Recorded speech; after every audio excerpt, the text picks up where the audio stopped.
Hello what's up guys, कैसे हो आप सभी लोग। एक बार फिर से स्वागत है आपका हमारे चैनल हैट्रिक नॉलेज पे। और हमेशा की तरह आज हम दोबारा से लौटे हैं किसी न किसी नॉलेज को लेकर। तो आज की नॉलेज होने वाली है बेसिकली हमारे क्लास 10th का जो चैप्टर है त्रिकोणमिति से परिचय। उसमें 8.4 जो हमारी प्रश्नावली आती है उसमें कई 3 सूत्र है जो अक्सर विद्यार्थी क्या करते हैं, भूल जाते हैं। तो आज हम उन्हीं का परिकलन करना सीखेंगे बड़ी सरलता से। ठीक है, तो पहले त्रिकोणमिति से बेसिक सा परिचय करता हूँ। त्रिकोणमितीय अनुपात होते हैं जिनसे हम किसी भी त्रिभुज की भुजाओं का पता लगाते हैं कि उनमें क्या संबंध है। ठीक है, तो त्रिकोणमिति जो परिचय पाठ है उसमें बेसिकली केवल समकोण त्रिभुज के बारे में ही पढ़ा जाता है, क्योंकि ये केवल समकोण त्रिभुज पर लागू होते हैं। तो समकोण त्रिभुज होता क्या है, तो यहाँ पर आप देख पा रहे हैं एक समकोण त्रिभुज मैंने ड्रॉ किया है जिसमें एक कोण क्या होता है अपना 90 डिग्री का होता है, यानी समकोण होता है। और इसके सामने वाली भुजा अर्थात ये जो सबसे बड़ी भुजा होती है किसी समकोण त्रिभुज में, वो क्या कहलाती है, कर्ण कहलाती है। या फिर हम कह सकते हैं जो ये हम कोई भी न्यून कोण मानते हैं, हम इससे परिकलन कर रहे हैं या इससे परिकलन कर रहे हैं, तो जो कोण है उसके सामने वाली भुजा हमेशा क्या कहलाएगी, लंब कहलाएगी। और बची हुई भुजा हमारी होती है आधार।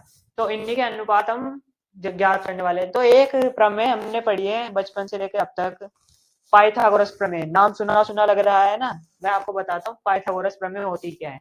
तो पाइथागोरस प्रमेय के हिसाब से जो हमारा कर्ण है, कर्ण का स्क्वायर बराबर होता है लंब का स्क्वायर प्लस आधार का स्क्वायर। तो यहाँ पर आप बड़ी सरलता से इसको याद कर सकते हैं, या फिर आपको ये याद होगा। अब इसकी सहायता से हम क्या करने वाले हैं, बाकी सारे जो अनुपात होते हैं उनमें जो सूत्र लगते हैं हमारी 8.4 प्रश्नावली में, वो ज्ञात करने वाले हैं। ठीक है, तो सबसे पहले यहाँ पर आप देख पा रहे हो यहाँ पर 3 इकाइयां मैंने ली है। अब तीनों इकाइयों का एक एक बार इस समीकरण में भाग देंगे। इस समीकरण को हम नाम दे सकते हैं एक। अब जब मैं समीकरण एक में समीकरण एक में के स्क्वायर का भाग देने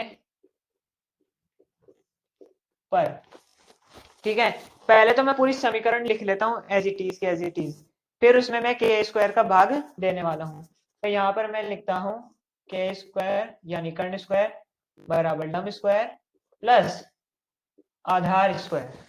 ठीक है, अब मैं भाग देता हूं कर्ण स्क्वायर का इन सभी पदों में। तो यहाँ पर मैंने बड़ी आसानी से इनमें सबका भाग दिया है। अब हम यहाँ पर देख पा रहे हैं कर्ण स्क्वायर तथा कर्ण स्क्वायर दोनों समान है, अर्थात ये कट जाएंगे। इन दोनों के कटने से हमें क्या प्राप्त होगा, एक प्राप्त होगा, एक प्राप्त होगा। अब यहाँ पर आप देख पा रहे हैं लंब बटा कर्ण, ये कौन सा त्रिकोणमितीय अनुपात होता है, जी हाँ बिल्कुल सही, ये होता है साइन थीटा का त्रिकोणमितीय अनुपात। अब यहाँ पर स्क्वायर लग रहा है तो हम भी उसमें स्क्वायर लगाएंगे, बराबर साइन स्क्वायर थीटा। बीच में लिख रहा है हमारा प्लस का चिन्ह, तो यहाँ पर मैंने प्लस का चिन्ह भी लगा दिया है। अब यहाँ पर आधार बटा कर्ण आप देख पा रहे हैं, ये कौन सा त्रिकोणमितीय अनुपात होता है, बिल्कुल सही, कोस स्क्वायर थीटा। तो अब आप बोलेंगे कि मुझे ये याद कैसे हैं, वैसे तो ये याद करने पड़ते हैं, लेकिन इसकी भी एक बहुत ही आसान सी ट्रिक है जो मैं आपको अभी शेयर करने वाला हूँ, अभी ही शेयर कर देता हूँ। तो इस ट्रिक के अनुसार हम क्या देखते हैं, तो पहले कुछ शब्द मैं लिखूंगा, लाल बटा कक्का। लग रहा है ना फनी नाम, फनी नाम वैसे भी चिल्ड्रंस को बहुत जल्दी याद हो जाते हैं, इसलिए ये काफी उपयुक्त विधि है। अब इसमें आपको जो मैं त्रिकोणमितीय अनुपात बताने वाला हूँ वो श्रेणी से याद रखने पड़ेंगे, लाइन से। जब आप इसका यूज करके कहीं पर भी इनका यूज कर सकते हो और आपको पता पड़ जाएगा कौन सा अनुपात कहाँ उपयोग होने वाला है। ठीक है, तो सबसे पहले हम क्या यूज करने वाले हैं, साइन थीटा। दूसरे नंबर पर हम लेते हैं कोस थीटा, और तीसरे नंबर पर लेते हैं हम टेन थीटा। ठीक है, यहाँ पर 3 अनुपात हमने ले लिए हैं। अब दूसरे नंबर जो नीचे की लाइन है उसमें हम क्या लेने वाले हैं, कोसेक थीटा, बीच में सेक थीटा, और लास्ट में हम लेने वाले हैं कोट थीटा। अब आप यहाँ पर आराम से देख पा रहे हैं कि यहाँ पर जो L बटा के यानी लंब बटा कर्ण मैंने देखा था, तो इसका अनुपात क्या होता है, साइन थीटा होता है, तो मैंने वहां पे लिख दिया है। दूसरे नंबर पे मैंने देखा आधार बटा कर्ण है, यहाँ पे आधार बटा कर्ण क्या है, कोस थीटा। ऊपर से हम देखने वाले हैं और जब नीचे की इकाई पहले आएगी तो हम नीचे से देखेंगे। मतलब अगर कर्ण बटा आधार होता तो मैं क्या देखता, सेक थीटा लिख देता। तो यहाँ पर ये हमारा एक सूत्र जो है वो बहुत आसानी से हमें मिल चुका है। ठीक है, अब दूसरे सूत्र की तरफ बढ़ते हैं, इसे मिटा देते हैं पहले। तो काफी बढ़िया तरीके से हमने हमारा एक सूत्र निकाल दिया है। इसी तरीके से अब हम लंब स्क्वायर का तथा फिर लास्ट में आधार स्क्वायर का भाग देने वाले हैं। तो सबसे पहले मैं लंब स्क्वायर का भाग दे लेता हूँ। तो यहाँ पर मैं डायरेक्ट लिखने वाला हूँ, मैं कुछ भी लिखने नहीं वाला समीकरण में भाग देने पर। ये आप लिखने की जरूरत नहीं है क्योंकि हम यहाँ पे बस परिकलन करना सीख रहे हैं। यदि आप एग्जाम में भूल जाते हैं कि किस तरह से हमने ये सूत्र निकाले थे तो वहां पर आप आराम से निकाल सकते हैं। तो यहाँ पर मैं पहले एक बार समीकरण लिख लेता हूँ। हमने समीकरण लिख लिए, अब मैं इसमें लंब स्क्वायर का भाग देने वाला हूँ। ठीक है, तो यहाँ पर मैं सबके नीचे लंब स्क्वायर बटा लंब स्क्वायर मैंने यहाँ पर लिख दिया है। अब इन सबका भाग देने पर मुझे क्या प्राप्त होता है, आपको पता है कर्ण बटा लंब क्या होता है, क्या होता है। वापिस से हम वही वाली टेबल बनाने वाले हैं। कैसे, लाल बटा कक्का।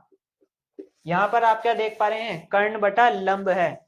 अब यहाँ पर कर्ण बटा लंब मैंने यहाँ पे क्या बताया था, कोसेक थीटा। आपको याद होगा कोसेक थीटा बताया था मैंने। तो यहाँ पर मैं आराम से लिखने वाला हूँ कोसेक स्क्वायर थीटा। इसमें मुझे याद करने की या रटने की कोई जरूरत नहीं है। अगर मैं समझ जाता हूँ तो आसानी से मेरे सारे अनुपात इससे आ जाएंगे और सूत्र मैं ऐसे निकाल लूंगा। तो एग्जाम में पूरे नंबर मेरे पक्के हैं।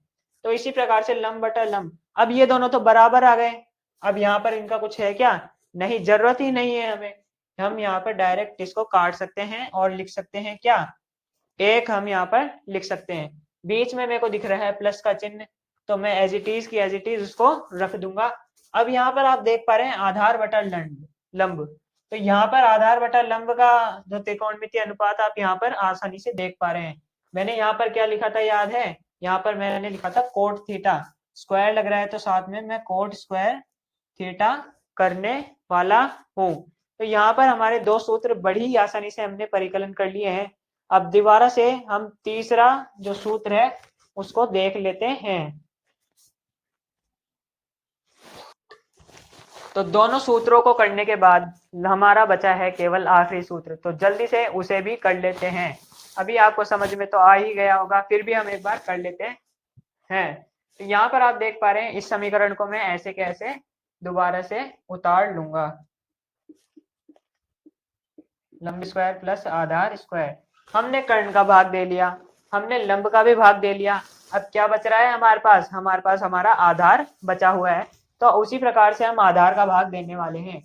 यहाँ पर मैं आसानी से लिख सकता हूँ आधार स्क्वायर और आधार स्क्वायर। अब मैं देखने वाला हूँ कर्ण बटा आधार क्या होता है। नहीं याद आ रहा, कोई दिक्कत नहीं है, लाल बटा कक्का है ना हमारे पास, उसे लिख लीजिए। अब कर्ण बटा आधार को मैं यहाँ पर ढूंढने वाला हूँ कहाँ है। तो यहाँ पर मुझे आसानी से दिख पा रहा है कर्ण बटा आधार यहाँ लिखा हुआ है। तो इसका मैंने यहाँ पर क्या लिखा था अनुपात, आपको याद हो तो बीच में सेक थीटा लिखा था। अर्थात यहाँ पे कर्ण बटा आधार का मान होने वाला है सेक थीटा। साथ में लगा हुआ है स्क्वायर, तो मैं स्क्वायर भी लगा दूंगा। फिर लंब बटा आधार में यहाँ पर आराम से देखने वाला हूँ, इस अनुपात का नाम क्या होता है हमारे पास, टेन थीटा।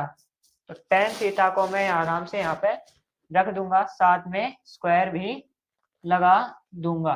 प्लस लगा हुआ है मैं वो भी कर दूंगा। अब आधार बटा आधार है यानी एक से विभाजित हो रहा है, दोनों आपस में कट जाएंगे, तो यहाँ पर एक आ जाएगा। तो इस प्रकार से हमने तीनों सूत्रों को बड़ी बारीकी से निकालना सीखा है कि किस तरह से निकाल जाते हैं। तो अगर यदि आप इन सूत्रों को भूल भी जाते हैं बाय चांस एग्जाम में, तो आराम से आप इनका परिकलन कर सकते हैं और एग्जाम अच्छे तरीके से कर सकते हैं। अगर यदि आपको ये वीडियो पसंद आई हो तो लाइक करना, यदि और भी कोई समस्याएं हो, आपके डाउट्स हो तो आप कमेंट में बता सकते हैं, मैं उन पर एक स्पेशल वीडियो बनाने वाला हूँ। Thank you. और एक मिनट, एक बात मैं आपको बताना ही भूल गया, ये जो बटन आपके पास आ रहा है इसे दबाना बिल्कुल भी मत भूलना, और ये लाइक का बटन जरूर हिट करके जाइएगा। तब तक के लिए बाय बाय।